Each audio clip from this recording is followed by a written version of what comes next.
Հայաստանի կառավարությունն իրականացնում է բնակարանային շինարարության խրախուսման և բնակապահովման աջակցության տարբեր ծրագրեր։ Այս տրամաբանության շրջանակում քաղաքաշինության կոմիտեն պարզեցրել է անհատական բնակելի տների կառուցման ընթացակարգը, ինչը լրացուցիչ խթան կլինի, հատկապես մարզերում շինարարության ակտիվացման համար։ Այս մասին հայտնեց քաղաքաշինության կոմիտեի նախագահի տեղակալ Նունե Պետրոսյանը, նշելով, որ պարզեցված ընթացակարգից կարող են օգտվել այն քաղաքացիները, որոնք ցանկանում են կառուցել 300 քառակուսի մետր մակերեսը չգերազանցող մինչև 2 վերգետնյա և 1 ստորգետնյա հարկ ունեցող բնակելի տուն և 50 քառակուսի մետր չգերազանցող օժանդակ շինություն։ Կարևոր պայմանն այն է, որ տունը պետք է կառուցվի ոչ ձեռնարկատիրական նպատակով և քաղաքացուն պատկանող հողամասի սահմաններում, որը համապատասխանում է բնակելի կառուցապատման նպատակային և գործառնական նշանակությանը։ Ստեղծվում է հնարավորություն, որ քաղաքացին թվային հարթակում առանց խոչընդոտների կարճ ժամանակում ստանա տուն կառուցելու համար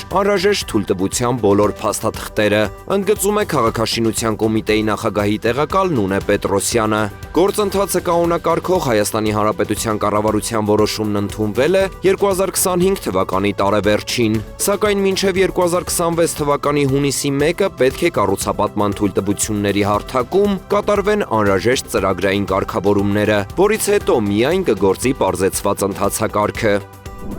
Ապօրինի ծագում ունեցող գույքի բռնագանձման գործով 323 միլիոն 800 հազար դրամ միջին շուկայական արժեքով գույքը Հայաստանի Հանրապետության սեփականությանը հանձնելու նպատակով կնքվել է հաշտության համաձայնություն, որը 2026 թվականի մարտի 5-ին հաստատվել է դատարանի վճռով։ Գլխավոր դատախազությունը 2023 թվականի օգոստոսի 29-ին ապօրինի ծագում ունեցող գույքի բռնագանձման հայցադիմում էր ներկայացրել հակակոռուպցիոն դատարան, ընդդեմ Կոտայքի մարզի Աբովյան համայնքի նախկին ղեկավար Կարապետ Գուլոյանի օգնական Մանուկ Հակոբյանի և նրա կնոջ։ Դատախազությունից հիշեցնում են, որ Աբովյան համայնքի նախկին ղեկավար Կարապետ Գուլոյանի վերաբերյալ հակակոռուպցիոն կոմիտեում քննվող քրեական վարույթը դատախազի կողմից հաստատված մեղադրական եզրակացությամբ դատարան է հանձնվել 2025 թվականի նոյեմբերի 6-ին։ Դատարանի 2023 թվականի օգոստոսի 30-ի որոշմամբ հայցադիմումն ընդունվել էր վարույթ։ 2026 թվականի մարտի 5-ին հակակոռուպցիոն դատարանը կայացրել է վճիռ, որով հաստատվել է 2026 թվականի փետրվարի 27-ին կնքված հաշտության համաձայնությունը։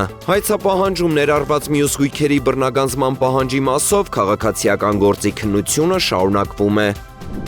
Սյունիքի մարզպետի խորհրդականներ Կարեն Բալյանը և Նվարդ Հարությունյանը հանդիպում ու քննարկում են ունեցել Հայաստան դիմակայուն Սյունիք ծրագրի ջրամատակարարման բաղադրիչով Հայաստանի Հանրապետության ջրային կոմիտեի խորհրդատու Ջինջ ՍՊ-ի ներկայացուցիչների հետ։ Եվրոպական ներդրումային բանկի կողմից ֆինանսավորվող ծրագրի շրջանակում տրամադրվող տեխնիկական աջակցության արդյունքում նախատեսվում է Սյունիքի մարզում ուսումնասիրել 55 բնակավայրի ջրամատակարարման համակարգերը և մշակել իրագործելի ջրամատակարարման նախագծեր տեխնիկական և ֆինանսական գնահատականներով։ Հիշեցնենք, որ ծրագրի ընդհանուր արժեքը 50 միլիոն եվրո է։ Այն բաժանված է երկու մասի։ 25 միլիոն եվրո նախատեսված է բնակավայրերի ջրամատակարարման համակարգերի բարելավման համար, մյուս 25 միլիոն եվրոն կրթական և առողջապահական բաղադրիչների համար։